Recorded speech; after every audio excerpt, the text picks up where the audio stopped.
Bon, déjà, nous sommes dans un théâtre qui, sur le plan cadastre, est signalé comme un théâtre de banlieue. Comme les meilleurs théâtres. Voilà, bon, comme les meilleurs théâtres, peut-être. Toujours est-il que Gabriel Garand, je pense qu'un certain nombre de personnes ici sont au courant, est d'abord celui par qui l'ouverture de l'accessibilité aux arts du vivant, une art plus large peut-être à ce qu'on appelle la culture. Bon, c'est vraiment né par l'effort de Gabriel, qui a été aidé. Vous savez, à l'époque, il y avait encore des politiques qui faisaient de la politique. Et il y avait notamment un monsieur que moi, personnellement, j'ai un tout petit peu connu. Et je ne parle pas de politique au sens d'étiquette politique, là, mais qui est certainement le grand ministre de la Culture que la France n'a jamais eu. Parce qu'il n'a jamais été ministre de la Culture, alors ça aurait été, je pense, un immense ministre de la Culture, qui ne se serait pas contenté de repeindre les murs. Bon, voilà, et donc c'était Jacques Ralit, qui était maire d'Aubervilliers. Et ils ont vraiment fusionné en esprit. Ralit n'était pas très chaud au début. Et puis, avec Garand, ils ont vraiment ouvert une aventure. C'est vrai qu'il y avait des usines. Et que les usines, comme les théâtres, comme la notion de la culture était vraiment en mouvement. Une des premières choses qu'ils ont fait, ils sont allés dans les usines. Ils sont allés un peu sur ce que fait Sourousse, peut-être pas dans les usines, mais avec les habitants. Voilà. La Sourousse, donc c'est la compagnie qui organise ce festival, conduite par Muriel Roland. Donc voilà, on est dans un temps d'amnésie totale, parce qu'aujourd'hui, il y a des théâtres partout. Moi, ce que je constate, c'est que la notion importante qu'a véhiculée, que nous a transmis Gabriel Garand, c'est cette notion de défrichage, vraiment de défrichage. Bon, c'est vrai, on peut dire que le terrain était vierge. Mais en fait, le terrain est toujours vierge. Et que de se remémorer Gabriel Garand, c'est aussi nous se poser dans l'acte de qu'est-ce qu'on fait aujourd'hui, en sachant qu'on a juste oublié qu'il y avait des gens avant nous, quoi. Enfin, je parle peut-être pas pour un certain nombre de générations, mais c'est vrai qu'il y a une rupture générationnelle. Ça, on ne peut pas l'éviter, ce qui fait qu'on ne sait plus en fait comment, pourquoi les choses ont été faites. Voilà. Voilà, on peut. Donc moi, ce que je constate, c'est que quoi Non, je disais ça hier. Je disais en fait, je rêverais qu'on puisse en finir avec les programmations. Ouais, mais vraiment, ça serait extraordinaire si un théâtre, parce que finalement les théâtres aujourd'hui sont, bien sûr qu'il y a des lieux équipés pour des résidences, mais surtout le monde du théâtre aujourd'hui, dans sa relation, il est très programmatif. C'est-à-dire que, alors on s'abonne, on va voir un phénomène, alors que les pionniers comme Garand, comme avant Garand, même c'était l'intention, je pense, de Villard. Il y a une vitesse à Ivry, bien sûr. Oui, il y avait cette notion. Moi, j'ai travaillé avec Vitesse, mais quand il était à Chaillot. Oui. Et c'est vrai que, bon, parce que je suis vieux, mais chez Vitesse, le Chaillot, c'était un laboratoire permanent. Oui. Mais vraiment permanent. Même les toilettes étaient un outil de. On pouvait, enfin, il y en avait partout, quoi. Donc, et maintenant, vous allez à Chaillot, c'est un lieu d'hygiénisation totale. Bon, voilà, on peut. Donc, tout ça seulement, vous vous rendez compte, en si peu de temps, et pourtant, nous avons perdu la mémoire. Et je rajouterais, par exemple, la place de Beaubourg. La place de Beaubourg, dans les années 80, était pleine qui se sont révisés. Il y a un très beau livre qui retrace ça, dans l'indifférence générale. Mais en fait, on fait comme les Novotel, en fait. Les Novotel, ils aseptisent tout pour les touristes, et donc les gens viennent à Paris pour retrouver la même chose. Et en fait, les gens venaient à Paris beaucoup pour la culture populaire, les cabarets, voilà. Et en fait, c'est... Et aussi que M. Philippe Tancelin est là, grandes personnes du théâtre d'intervention. Voilà. Non, mais c'est important parce que c'est pas du tout dans des théâtres, forcément, enfin, ou pas forcément, mais voilà, on a des gens qui ont essayé de remettre, comme Gabriel Garand, et puis des gens après, enfin bon, il y a beaucoup de gens qui ont... Mais c'est une idée difficile c'est-à-dire que les scènes, même les scènes de banlieue, elles se parisianisent, enfin, et même les scènes de province, enfin, il y a cette espèce d'homogénéisation de la programmation. C'est pour ça que je disais, ce qui est intéressant ici à Bagneux par rapport au festival, c'est qu'il y a la prise en compte par la municipalité d'une nécessité de diversifier les processus de programmation. C'est-à-dire que nous, on est une compagnie, on n'est pas programmateur professionnel. Vous voyez ce que je veux dire ? Et donc, on nous laisse la carte blanche de programmation. Et ça veut dire, comme toi au geste qui compte, c'est-à-dire que ce retour des artistes a fabriqué aussi voilà, ces choses-là. Je voudrais maintenant qu'il y a quelques personnes ici qui ont très très très bien connu Gabriel, qui font partie d'une certaine manière de leur famille, vraiment. Moi, je l'ai rencontré, je l'ai accompagné sur les 6 dernières années de sa vie. Je ne le connaissais pas, on s'était croisés. Et puis, quand j'ai lu Filiation, je l'ai appelé tout de suite, j'ai eu un coup de cœur. Et on avait avec Roberto Robao, je ne sais pas où est passé Roberto, on a avec Alila en scène, c'est de la musique de Roberto. C'est Roberto qui joue. Ah oui, c'est vrai qu'on est juste voilà. Et il y a quand même plusieurs personnes. Bon, celle qui a connu Gabriel, qui va commencer à prendre la parole, celle qui nous a éclairé, et la créatrice de ces magnifiques œuvres, adjointe au poème de Gabriel. Zoé Narcy, tu as connu Gabriel depuis que tu es toute petite. Et bon, voilà, tu peux nous rendre témoignage. Ouais, raconte-nous un peu. Alors, mes parents, en fait, ont travaillé au Théâtre d'Aubervilliers avec Gabriel. Maman était une jeune étudiante, elle était folle de théâtre. Elle a rencontré Gabriel et ils ont décidé... Elle avait très envie de travailler avec lui et il a dit « Vas-y, viens travailler avec nous ». Contre vents et marées, que les parents n'étaient pas du tout OK avec cette idée. C'était une jolie émulsion, une belle rencontre. Il cherchait pour Monsieur Molting-Pot un comédien. Elle sortait pas mal, notamment au Café de la Gare. Elle a dit Rufus, ça peut peut-être être pas mal. Il est venu. Et c'était une belle rencontre. Gabrielle était contente de rencontrer ce comédien. Ils ont monté plusieurs spectacles ensemble. Et ma mère et mon père, sur Monsieur Molting-Pot, je crois que maman n'était pas que assistante, elle jouait aussi un ange dans cette pièce. Et Rufus, qui est mon papa, est rentré un jour chez lui en disant « J'ai rencontré mon ange ». Donc, moi je suis née donc 6 ans plus tard. Maman et Gabriel ont toujours gardé une très très forte complicité et affection. Je sais que dès qu'ils étaient en panne d'idées pour chercher des théâtres ou jouer ou caler sur une scène, à mettre en scène, je sais qu'il y avait des petites bouffes auxquelles j'assistais. Au départ, je ne comprenais pas beaucoup de quoi il s'agissait. J'étais petite, je devais avoir 6 ans. Mais je voyais que ce gars avait beaucoup d'humour, ma mère aussi, et je sentais que c'était très joyeux, même si je ne comprenais pas grand-chose aux discussions théâtrales. Et comme ça, dès que maman me disait « Je te laisse parce que je vais aller manger avec Gabriel Garand », je disais « Ah non, on va venir manger avec Gabriel Garand ». Chaque fois qu'ils faisaient une création, elle allait voir ses spectacles.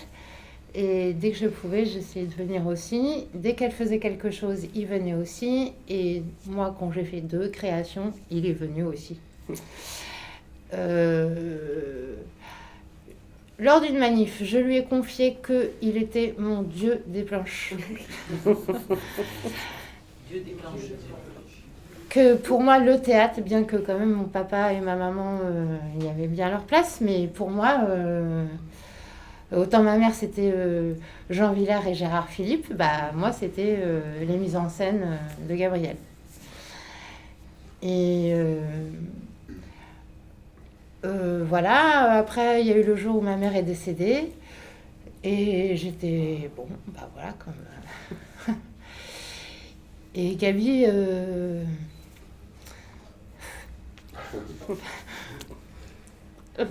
pardon, il a été super. Il m'a sorti au théâtre, il m'a emmené à l'opéra, il m'a envoyé des petits mots, il m'a envoyé des poèmes, jusqu'à ce que je fasse bon, d'accord. Et on a fini par bien se marrer. Il m'a dit, c'est quand même troublant parce que j'avais une sacrée complicité avec ta mère, et je me marre bien et j'aime bien être avec toi. Donc, chouette. Il y a eu cette carte blanche à Lila en scène, où tout d'un coup, il y avait Filiation qui jouait, il avait l'opportunité de parler d'Aubervilliers.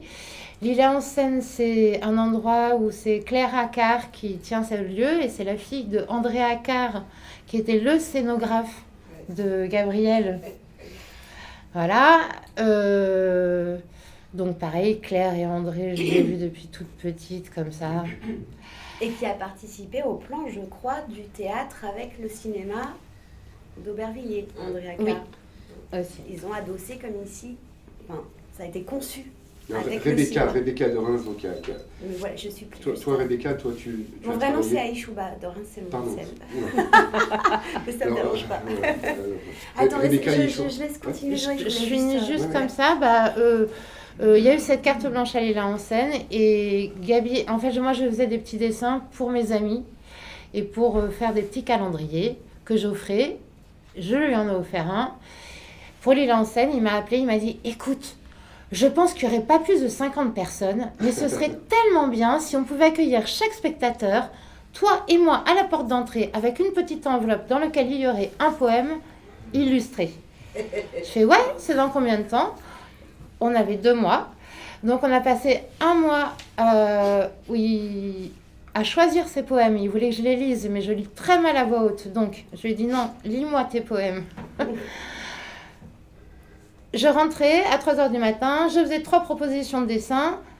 Et puis, ça, c'est né comme ça. Sur les 50 propositions, il y a 3 où il m'a dit, ah non, je vois pas du tout ça. Lui, là, tu veux pas que... le gars le vise vraiment. C'était pas le cas dans le premier dessin, et qu'il ait des patins en roulette. Ah ouais, d'accord, je recommence.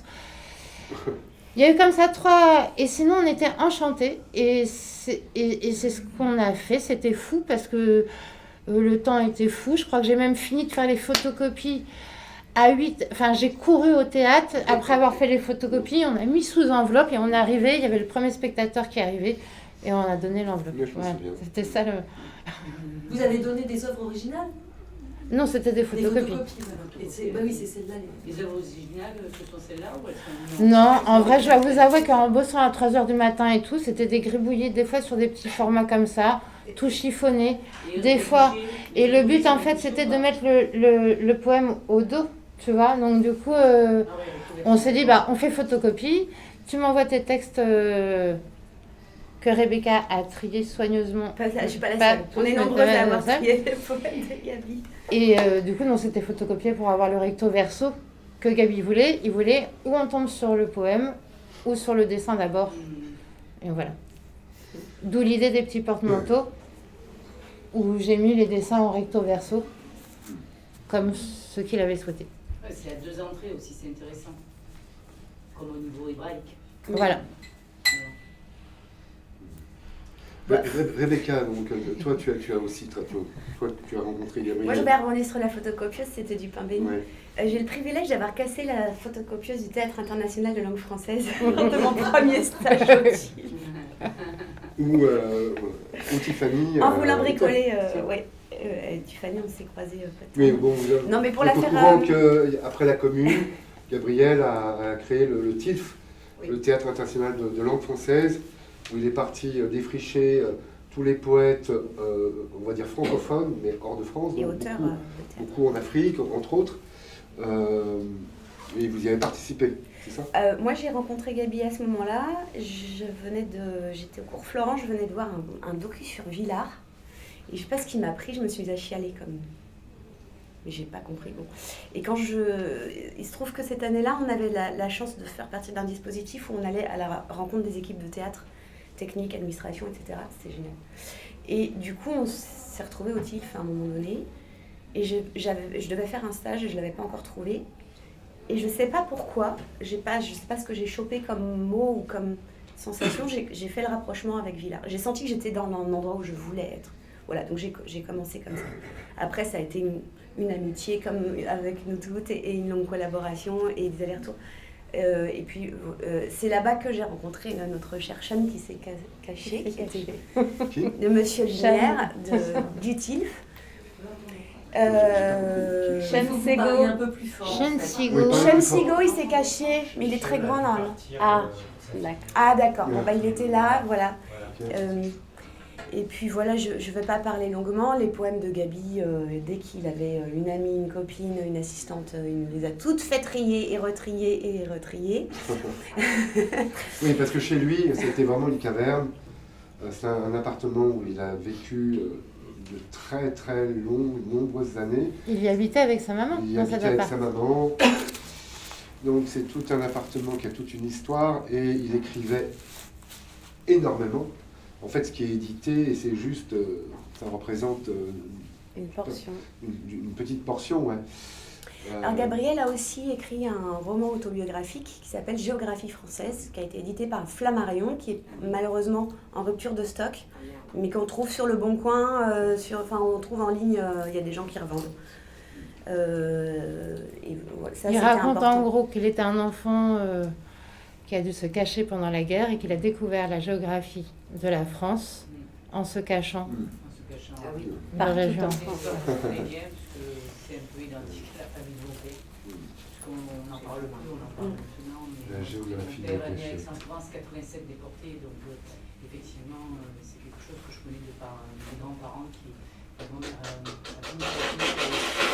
le seul de toutes ces générations.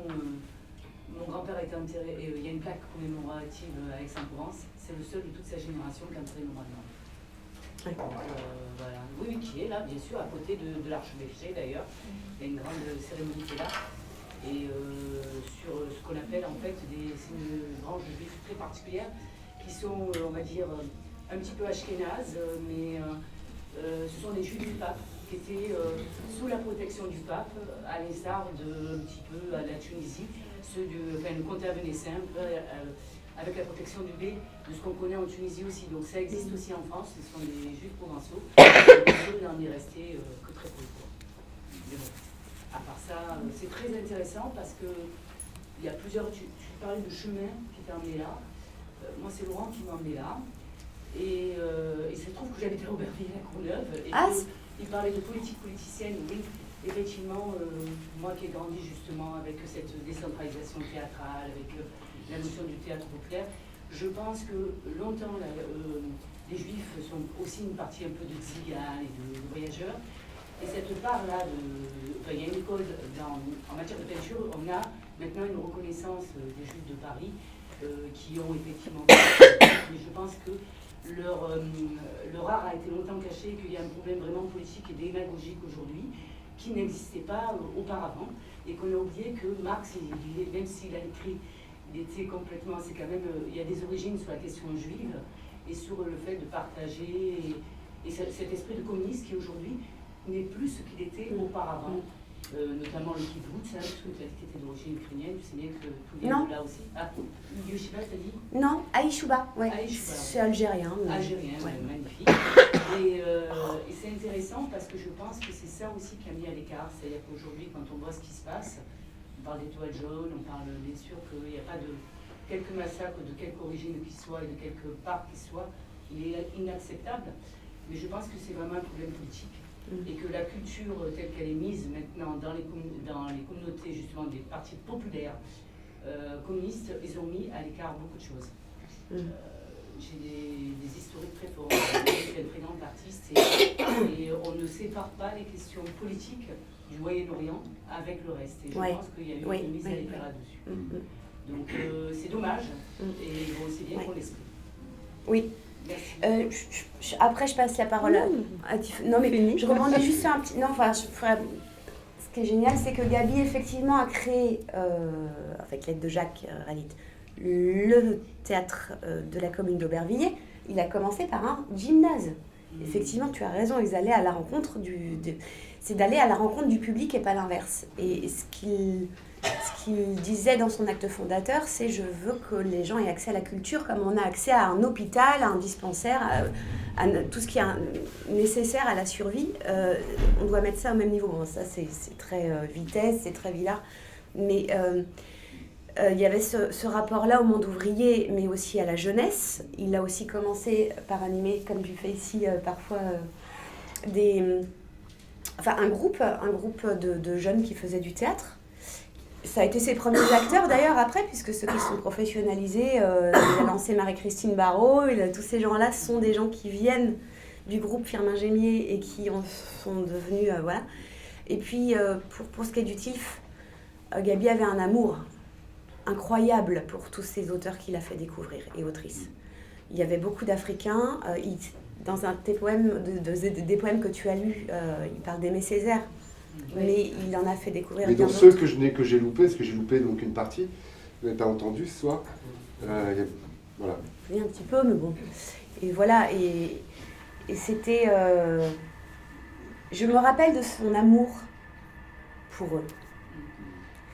Ça, je l'ai senti, quoi. Mais alors ça, cet amour, voilà, cet homme avait une chose, moi j'ai rencontré chez très peu d'êtres, en fait. Il est parti, il avait quel âge? 96. Donc, puisqu'il mentait sur son âge aussi, mais je pense qu'il y a eu un truc sur ses papiers qui fait qu'il a toujours gardé la mauvaise date de naissance. Donc c'est un monsieur qui, jusqu'à peut-être son dernier souffle, avait gardé une chose incroyable, qui était vraiment un regard d'enfant. Mais vraiment. Quelque chose, c'est-à-dire qu'il a toujours puisé en lui, comme feu de vie, en fait, cette notion de la curiosité. Parce qu'un enfant, c'est curieux. Un regard d'enfant, c'est toujours curieux. Et Gabriel avait vraiment ça. Il a vraiment fait œuvre de curiosité. C'est comme l'amnésie, la question de la curiosité, en tant que principe actif de défrichage, d'ouvrir des... Voilà, c'est une vraie question aujourd'hui. Donc au moment où je pétais la photocopieuse du TILF en essayant de faire de photocopier une image sur un papier plastifié, sachant que je faisais une expérience graphique, je croisais à peu près dans cette époque-là Tiffany. Oui, alors, mais c'était déjà tard pour moi parce que en fait, moi j'ai eu la chance de rencontrer Gabriel quand Gabi quand j'avais 16 ans. Donc c'était il y a déjà très longtemps. Et je suis une des rares qui l'a connu par les mots. J'ai d'abord su que Gabriel Garand était un poète avant de savoir que c'était un homme de théâtre. Et il me l'a caché très longtemps parce qu'il aimait bien que je sache ce secret-là. Et il a caché ses poèmes pendant des années, j'allais dire des siècles, mais quasiment un demi-siècle, voire plus. Parce que une des qualités aussi extraordinaires et très rares pour un homme de cette envergure, c'était son humilité. Il estimait qu'il fallait mettre devant les autres. Et ce que disait Rebecca sur toutes les personnes qu'il a lancées, il a lancé des centaines de carrières de gens qui ont été plus ou moins reconnaissants au travers du temps. Et il s'est toujours mis derrière. C'est-à-dire que même quand vous alliez dans son théâtre au TILF, fallait savoir que c'était le monsieur qui l'avait créé, que c'était le monsieur qui avait peut-être éventuellement fait la mise en scène du spectacle que vous aviez vu. Il se cachait, il se mettait jamais en avant. Et au point qu'une fois, il m'a invité au théâtre, au TILF. Et bon, moi, je suis allée voir un spectacle. Et je voyais à la fin que tout le monde allait le voir. Donc, je suis allée le voir en lui disant, mais t'es qui, en fait? Et il m'a dit, c'est mon théâtre. Et moi, je suis tombée de très haut parce que il y avait un tel décalage entre le Gabriel que je connaissais et ce grand monsieur que je découvrais. Et donc moi, ça a été plutôt un mentor en écriture au démarrage. Et ensuite, dans le cours de mes études, comme je voulais vraiment travailler dans le monde du spectacle, on a réussi enfin à nous faire rejoindre nos parcours quand j'ai fait mon DESS de consultant culturel à Nanterre, créé par un grand monsieur aussi, monsieur Robert Abirached, qu'on a perdu aussi il n'y a pas très longtemps, et qui avait créé aussi le DEA d'études théâtrales à Nanterre. Oui. Et pareil, curieux hasard, mais le hasard n'existe pas, que je me retrouve dans cette formation créée par ce monsieur qui connaissait très bien Gabriel. Et je devais faire mon mémoire de fin d'études et je devais faire une étude de public. Et donc j'ai proposé à Gabriel de lui faire une étude pour le TILF, et ce qui nous a permis de travailler ensemble pendant 4 mois. Et au sortir de ça, j'ai découvert toute son histoire, et y compris son histoire personnelle que je ne connaissais pas d'Enfant caché. Et donc, il y avait l'étude de public que j'ai pu faire, mais au-delà, je me suis intéressée à son œuvre, notamment au TILF sur le théâtre francophone. Et Robert Abirached avait accepté exprès pour moi de créer une passerelle, ce qui n'existe pas, pour poursuivre mes études dans le DEA. Mais malheureusement, il n'y avait aucun financement. Déjà, le TILF, il faut savoir, vivait par miracle, parce que Gabriel avait des subventions minimales par rapport à ce qu'il produisait. Et ce qui est un comble, parce que vu ce qu'il a réalisé, c'est incroyable de penser qu'il a pu faire ça quasiment tout seul. Et Robert Abirached m'avait dit, voilà, ton projet de mettre en lumière ce théâtre international francophone et de valoriser ce travail déjà établi par Gabi, malheureusement, tu ne pourras pas le financer parce que on a beau avoir un département à la francophonie en France, mais en fait, ils donnent 0 € pour rien, quoi. Donc, j'ai dû abandonner ce projet, mais c'était une grande partie de mon mémoire. Et jusqu'à aujourd'hui, je ne sais pas comment la Maison Jean Vilar avait su que j'avais fait ce mémoire. Et m'a demandé une copie de mon mémoire et j'ai pas eu le courage de leur envoyer. Oh non! Ah non, je me suis toujours dit que j'allais le retravailler pour faire mieux. Voilà. C'est en Gabriel, quoi. Et puis ensuite, quand on a arraché le bébé de Gabriel, le TILF, on lui a arraché son théâtre, il faut quand même le savoir. C'est quelque chose de dramatique pour un homme de se faire voler son œuvre, pour le tourner en quelque chose qui n'a plus rien à voir. C'est là que son éditeur a osé lui dire ça y est, il est temps maintenant de sortir tes poèmes des tiroirs. Et donc c'est vraiment très tardivement que tout ça est arrivé. Tu parles de Michel Archimbaud? Donc c'est arrivé vraiment très très tard. Michel Archimbaud. Et heureusement, il y a eu une effervescence autour du premier recueil, qui a pu être mis aussi en scène à l'époque avec plusieurs des artistes que Gabriel avait lancés, qui sont venus fidèlement rendre honneur aussi à lui en tant qu'auteur. Et puis 1 recueil, 2 recueils. Et puis j'ai eu le bonheur, notamment de travailler sur le dernier, sur Filiation, avec lui, pour remettre de l'ordre dans les textes. C'était un travail qui ne s'arrêtait pas parce que Gabriel est un perfectionniste extraordinaire. Et puis il y a ces textes en plus. Il savait exactement ce qu'il voulait. Et donc c'est pourquoi je suis très heureuse du travail que Laurent a pu faire dessus et de offrir un témoignage vivant. On n'a pas vu de livre là, de recueil de poèmes, on les cherchait tout à l'heure. Non, parce qu'il y a eu un bug avec l'éditeur. Alors l'éditeur, c'est Rive Neuve édition, une collection de Michel Archimbaud. Rive Neuve édition. En un Donc, seul mot. Riveneuve. R-I-V-E-N-E-U. Alors, Vous parliez de spoliation. oui, en fait, non, mais les premiers- le rapport avec Théâtre Ouvert, parce que moi je ne connaissais pas le site, mais Ah. Théâtre Ouvert, ça j'ai déjà entendu parler. Dans la démarche, ça ressemble beaucoup à ça, sauf que c'est moins poétique, forcément.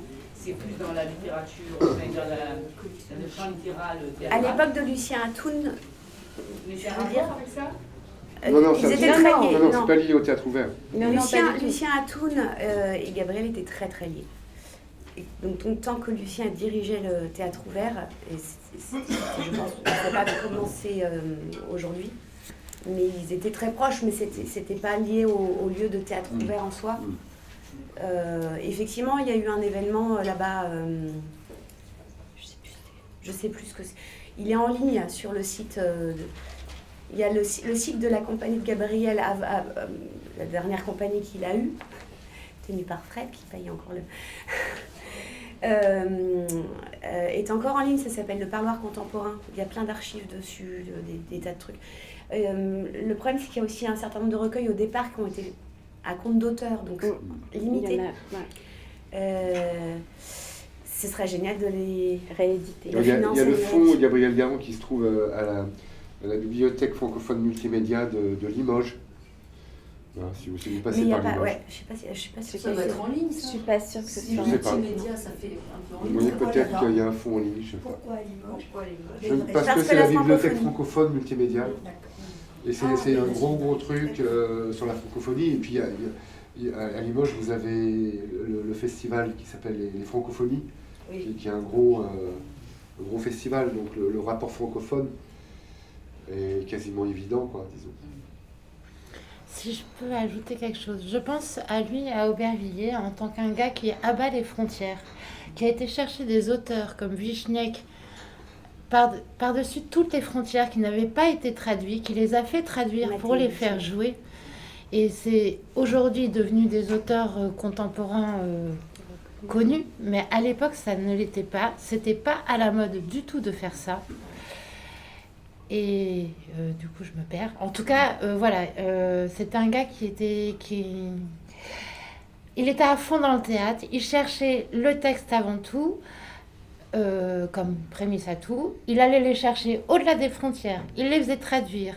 Après, même par rapport au théâtre d'improvisation, où il connaissait Gravel, qui faisait des matchs d'improvisation parce qu'il en avait marre que les gens aillent au sport et pas voir des matchs de hockey. Et pas, il l'a invité à Aubervilliers. Là-dessus, ma maman était par là. Catherine, tu veux pas qu'on fasse une rencontre internationale? Très bien, tu reviens l'année prochaine. Nous, à Aubervilliers, on fait une équipe française. Et c'est comme ça que la Ligue a démarré. Et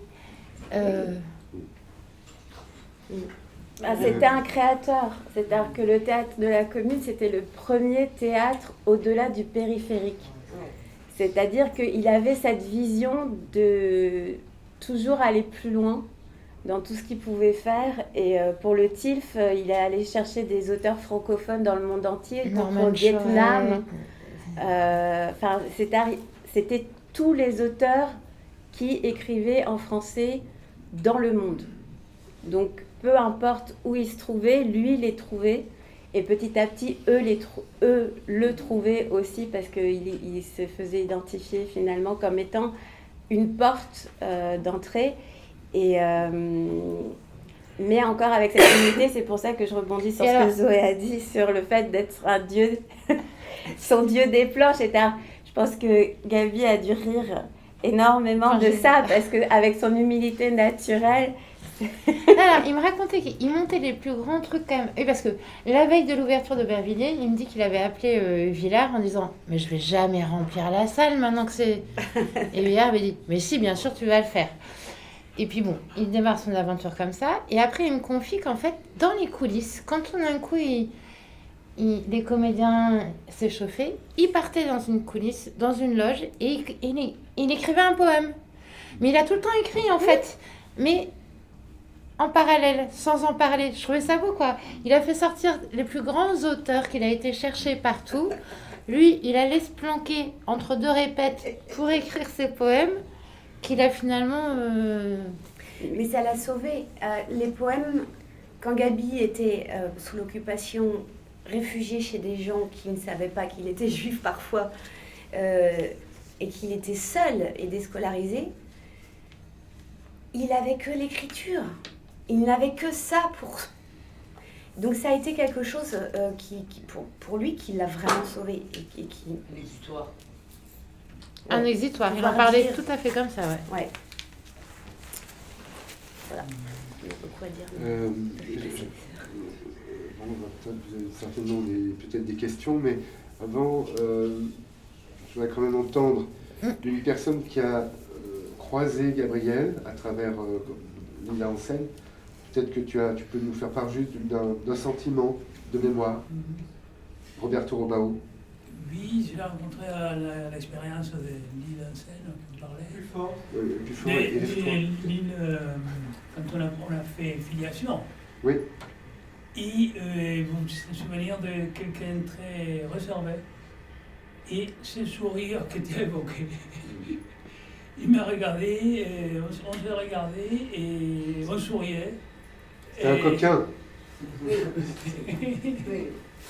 Donc j'ai pu le croiser, on a changé quelques mots, mais on sentait cette... il y avait quelque chose de très doux. Il était très exigeant aussi. Qui émanait de son sourire, de cet échange de regard. Et j'aimerais quand même entendre quelqu'un qui ne l'a jamais connu. C'est important. On dit toujours, on peut parler que de quelqu'un qu'on a déjà connu. Mais non, on peut aussi parler de quelqu'un qu'on ne connaît pas, qu'on n'a jamais connu. Alors, ton impression, alors, puisque tu n'as pas connu Gabriel. Moi, j'ai... Parle-nous de lui. Parle-nous de lui. Oui, je sais qu'il aurait adoré. Scarlett. J'ai Ouais, rencontré, Scarlett, il aurait adoré. Hein, on est d'accord. Gabriel Garand, grâce à l'eau, à travers le texte Filiation, parce que je ne connaissais pas du tout. Donc, un jour, l'eau me dit ce serait bien qu'on fasse Filiation ensemble. Je dis, C'est quoi? d'accord, je sais pas. Donc, il m'a invité pour faire une lecture. Et donc, on a fait une lecture avec Roberto. Et voilà, et j'ai entendu ce texte et je me suis pris ce texte un peu comme ça. Et j'ai dit oui, quoi. Oui, je veux faire ça parce que vraiment, ça m'a touchée, quoi. Ça m'a embarquée. Et je me suis vue tout de suite voilà, exprimer, traverser tous ces... un peu comme un parcours de vie, je le vois. Enfin, c'est... Après, voilà, sur l'homme, j'imagine... Enfin, je découvre, voilà, c'est super. Voilà, moi je connais Gabriel que à part. C'est bien entendu, comme c'est la grande spécialité en France, à part, bon, bien sûr, ses amis proches, dont certaines sont présentes ici. Sur le plan, tu l'as un peu soulevé, je ne sais plus qui est toi, peut-être, Tiffany. En fait, mais c'est très très français. Ça s'est passé aussi avec Marcel Marceau, par exemple, des personnes qui ont cette destinée de générer quelque chose d'important, d'ouvrir des voies. Gabriel était sur le plan professionnel, il a été, mais vraiment dans un oubli total. Je crois que tu l'as rappelé. Voilà, mais ces dernières années de sa vie, il était quand même très seul, avec bien sûr de la visite. Mais voilà, il y a eu le ministère très vite, on lui a donné un petit obol pour qu'il continue à avoir une compagnie. Et voilà. Mais j'insiste que c'est très français. Dont Jacques Rally, Ouais, c'est le président. Ouais. Très très français. Encore, c'est drôle. Cette espèce de... Les gens qu'on nous envie, on dirait qu'on les met au rebut.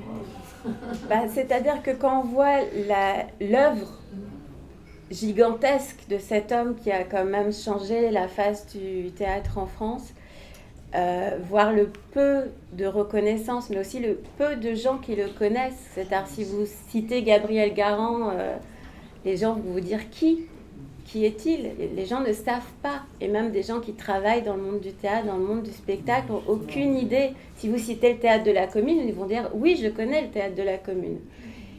Mais même le titre était déjà plus confidentiel, même s'il était sur le territoire de la Villette. C'était un... Sur... C'était juste derrière la grande halle de la Villette. C'est le hall de la chanson maintenant. Ah oui, d'accord. Et donc, en fait, c'était confidentiel. C'est-à-dire, c'était caché derrière la grande halle de la Villette. Et c'est terrible de se dire que voilà, cette œuvre gigantesque qu'il a accomplie tout seul, par la force de son rêve, parce que c'était juste ses rêves qu'il a réalisés, parce que lui-même y croyait et embarquait les gens, parce que bon... Qu'aurait-il voulu aujourd'hui? Pour lui, rien. Il a toujours continué jusqu'au bout. Hein. Sa compagnie, le Parloir Contemporain, il a fait encore découvrir une autrice. Alors Mireille avait... Non mais, à 90 ans passés, il fait découvrir une autrice lesbienne, junkie, que personne connaît. Des années 20 en France. Mireille Avait. Et qui a été édité assez récemment par Claire Pollan, qui est la petite fille. Ah oui? Ouais. Mireille quoi? Avait, H-A-V-E-T. Merci. Mais c'est encore encore un nouveau visage. Il a continué toute sa vie, il n'a jamais rien demandé pour lui. C'était les honneurs, etc. C'était pas... Je vous dis, sa marque de fabrique, c'était l'humilité. Il se cachait derrière les autres. Et si on n'était pas venu le forcer à sortir ses textes du tiroir parce que certains savaient qu'ils existaient, il aurait pu mourir sans que personne ne le sache, en fait. Et ça aurait été dommage. Enfin, comment M. McKinsey, pardon, fut-il libéré de ses tourments? Ça a été vu quand même. Hein. On en a parlé énormément. Oui, mais chercher dans la documentation, moi quand j'ai fait mon mémoire sur le TILF, il y avait 4 articles qui se battaient en pagaille sur Gabriel Garand et sur le TILF. Non mais c'est vrai, ça a fait un mouvement extraordinaire pour les gens. Voilà. Mais les gens ne savaient pas qui. Voilà, en petit comité. Voilà. Et pas, les gens ne savaient pas qui était derrière. Tout à fait. Et moi vraiment, et à l'époque, il y avait la revue Cassandre, donc créée par Nicolas Roméas, oui, qui était le seul, oui, à porter à la connaissance de ses lecteurs que Gabriel Garand existait, que le TILF existait et relayait systématiquement ce qui s'y passait. Mais moi, quand j'ai fait mon mémoire, je trouvais rien. Il n'y avait vraiment pas trace. Et l'attaché de presse du théâtre se battait pour qu'on ait des articles. Et même pour son livre, quand Géographie française est sorti, ce qui était déjà un miracle en soi que ça sorte, j'ai essayé d'aider Gabriel à faire qu'il ait des articles, qu'il ait des interviews, qu'il puisse intervenir dans les écoles pour porter son témoignage. Oui, c'est vrai. Zéro. J'ai obtenu aucun OK de personne. Et c'était terrible. C'était vraiment une grosse déception pour lui aussi parce que c'était une parole fondatrice et fondamentale aussi dans la transmission de cet héritage-là. C'était sa vie, mais c'était un témoignage vivant encore à l'époque. Donc c'est vraiment dommage. Mais voilà. Mais ça continue à exister, voilà, grâce à vous. Et c'est ça qui est génial.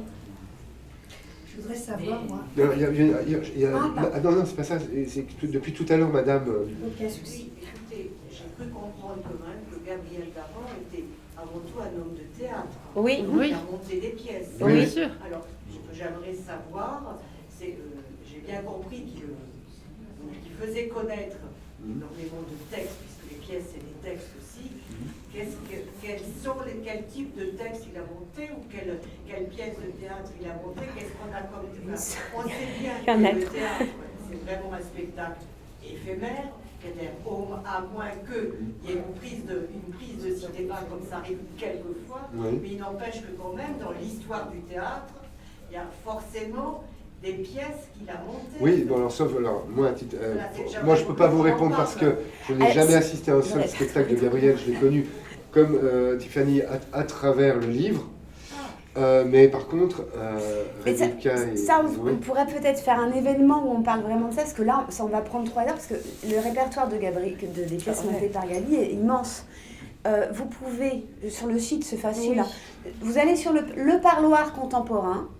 Normalement, vous tombez sur le site. Il y a les archives du TILF. Voilà, vous avez la liste. C'est un éventail extrêmement large qui va bon, il était assez proche aussi de Arthur Adamoff. Oui. Donc ça fait partie des personnes qui ont vraiment été importantes pour lui.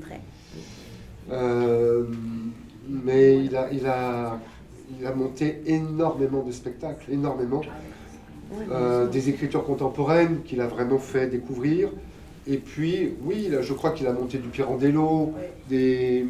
Donc, c'est assez large, en fait, donc... Et d'ailleurs, je ne sais pas s'il y a des captations, mais en tout cas, moi, pour avoir eu la chance d'en voir plusieurs, on peut dire aussi qu'au-delà de sa recherche d'auteur et de mise en avant des auteurs, en tant que metteur en scène, c'était aussi quelqu'un d'hyper novateur, qui avait peur de rien, et qui pouvait offrir des mises en scène très contemporaines,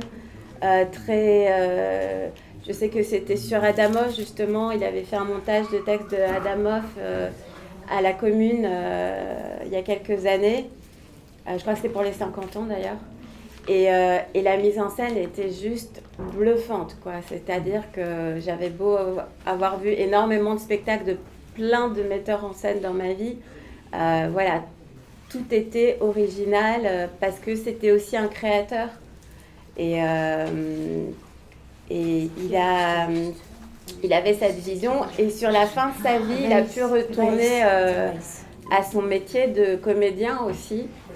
Et il a notamment pu jouer... Il a même monté aussi le Roi Lear. Il y avait des trucs il y avait le Roi Lear, il y avait... L'instruction Max Frisch, mais là, bon, ça c'est les grands. L'instruction. Mais alors, il y a des pièces dont des poèmes de filiation parlent. Oui. Don Quichotte, bien sûr, pardon, aussi.